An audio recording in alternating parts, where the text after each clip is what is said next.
John and Abigail sit Arthur down on the couch, looking serious. They explain their intentions to help him become the man he used to be. We won't help you. We want you to find your way back to the man you were before. Why would I want that? I'm fine just the way I am now. Fine. You go sleeping under our bed, burying people in my field. And having funerals for beards fine? You're not the same Arthur we once knew. I don't see anything wrong with any of those things. You've just been acting so goddamn weird these past few weeks, Arthur. Arthur crosses his arms, still defensive but considers their words. And I'll find a way to show you both that I'm the same man that I used to be. Only better. But don't expect any miracle.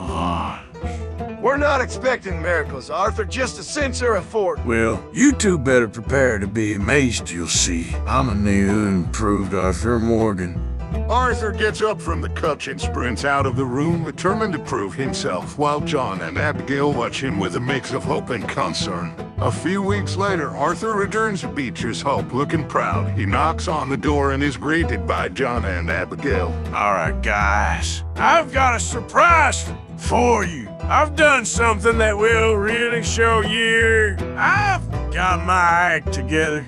John raises an eyebrow, intrigued. Oh, really? What is it? I'd rather show you than tell you. Trust me, you'll be impressed. Put these on first. Arthur hands John and Abigail two blindfolds. Blindfolds, really, Arthur? I don't know! Arthur! Just trust me, little Johnny Marston. I promise I'm not doing anything weird this time. Reluctantly, John and Abigail put on the blindfolds. Arthur leads them out to a waiting wagon and drives them to his new ranch, Bertrand's home. He helps John and Abigail off the wagon and removes their blindfolds. Abigail looks impressed, but John is wary. Arthur, you built all this. It looks almost identical to Beecher's Hope. Arthur shows them around the ranch, beaming with pride. Well, I figured if Beecher's Hope is good, Bertrand's home must be great. Arthur continues to show them around the property. Arthur, how did you pay for all of this? Let's just say, I've got a few tricks up my sleeve. John rolls his eyes. Arthur leads them into the house. The interior is a near replica of Beecher's Hope. You really went all out, didn't you? What can I say? I have great taste. As they continue their tour of Bertrand's home, John and Abigail can't deny that Arthur has made a real effort to improve his life, but John can't shake his lingering concerns. After the tour, John and Abigail say goodbye to Arthur and head home to Beecher's Hope. As they ride back, they discuss their relief at having their house to themselves again. It'll be so nice to finally not have Arthur sleeping under our bed anymore. I know, finally. We could have some peace and quiet. As they pull up to the ranch, they notice a man with his family in suitcases wandering around the property. John approaches them concerned. Can I help you folks?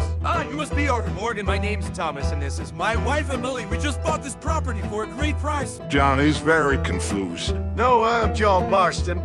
This is my wife, Abigail. What do you mean you bought this place? The man appears equally confused. You John Marston? No, I'm a name. John Marston sold it to us. He said a man with no beard named Arthur Morgan was squatting here, but to pay him no mind. I'm sorry, sir. I'm very confused. John's face turns red with worry, realizing he's been duped. That no good lying. John tries to contain his anger. I'm sorry, Thomas, but there's been a big misunderstanding.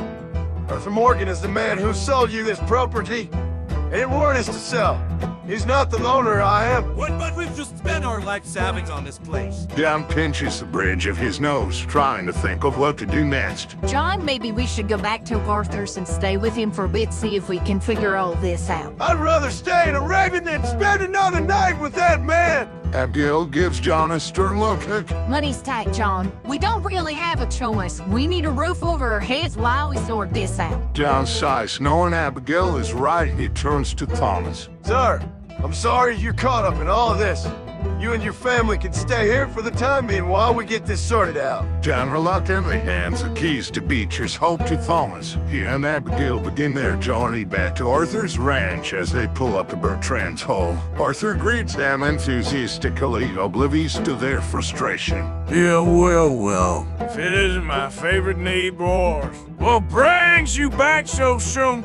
John immediately confronts Arthur, his anger barely contained. Arthur, what the hell were you thinking?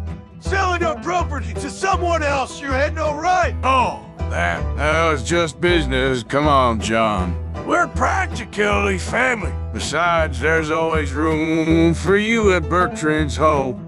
John clenches his fists, but Abigail intervenes before things escalate. We need to stay here while we sort this mess out. Okay. Absolutely. Come on. Let me make it up to you folks. I'll cook you the best meal of your lives. Later, the three sit down to eat the dinner Arthur has prepared. Abigail takes a bite and is pleasantly surprised. This is actually really good, Arthur. I don't recognize the flavor though. Well, I've picked up a few tricks over the years. Hopefully I was something closer to that stew Pearson used to make. Well, I suppose I could throw in a little more dirt and shit like Pearson used to do. But I figured you'd appreciate something more refined. John slowly realized what Arthur has prepared for them. Oh, Jesus Christ, Arthur, is this? Crow stew, my friends. Fresh from the skate. Oh, God damn it, Arthur. John and Abigail exchange exasperated glances, realizing they are in for a difficult stay at Bertrand's home. The end.